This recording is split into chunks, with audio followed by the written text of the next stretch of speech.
आता काल मला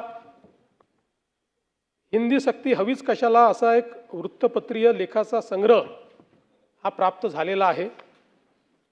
फक्त हा जो काही संग्रह मला प्राप्त झालेला आहे तो देणाऱ्यांना माझी विनंती आहे की त्याच्यामध्ये काही अजून कात्रणं लावण्याची आवश्यकता आहे। ज्या कात्रणांमध्ये हा जो काही अहवाल या ठिकाणी शासनाने तयार केलेल्या कमिटीचा की ज्या अहवालामध्ये समितीने रिकमेंडेशन दिलं होतं की 1ली ते 12वी हिंदी सक्ती करावी, जो माननीय उद्धव ठाकरे साहेबांच्या कॅबिनेट समोर आला।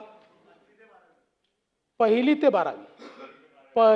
ते 12वी आणि भाषेच्या उपसमितीमध्ये नुसते एक्सपर्ट नव्हते, आपल्या उबाठाचे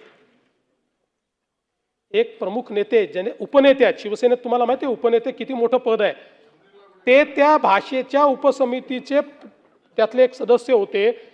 त्यांनी रिकमेंडेशन केलं 1ली ते 12वी हिंदी भाषा ही सक्तीची करावी आणि तो अहवाल कॅबिनेटने स्वीकारला। आणि नुसता स्वीकारला असं नाही, 1 आठवड्यानंतर पुन्हा त्याचे जे काही मिनिट्स असतात ते कन्फर्मेशनला येतात, ते माननीय उद्धव ठाकरे साहेबांनी कन्फर्म केले, माननीय उद्धव ठाकरे साहेबांनी त्याच्यावर सही केली।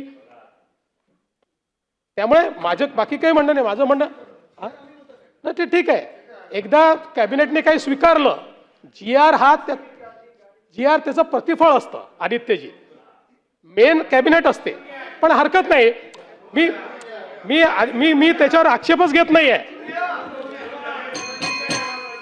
नाही मी त्याच्यावर आक्षेपच घेत नाहीये। मी एवढंच म्हणतोय की काल ज्या मला वृत्तपत्राचा झाली तर तेच तो जो मी माननीय उद्धवजींनी मला दिल्यामुळे मी अतिशय नीट अशा प्रकारे हा जो काही लेखांचा संग्रह आहे, हे जे पुस्तक आहे ज्यात कात्रणं आहे वाचलं। माझी एवढीच मागणी आहे की त्याच्यामध्ये ज्यावेळेस हा अहवाल आपल्याला सुपूर्द केला होता त्याची बातमी पण लावावी, तो अहवाल स्वीकारल्याच्या बातम्या ज्या पेपरला आलेल्या आहेत ती पण बातमी त्याच्यामध्ये लावावी आणि मंत्रिमंडळाचा निर्णय झाल्यानंतर त्या संदर्भात ऑफिशियल पोस्टही आपण केलेली आहे, त्याचंही कात्रण त्यात लावावं, एवढीच माझी माफक मागणी आहे। त्यापेक्षा जास्त माझी काही मागणी या संदर्भातली नाही। आता isakal.com आहे देशातील नंबर 1 ची मराठी न्यूज वेबसाईट। प्रत्येक अपडेटसाठी isakal.com ला नक्की भेट द्या।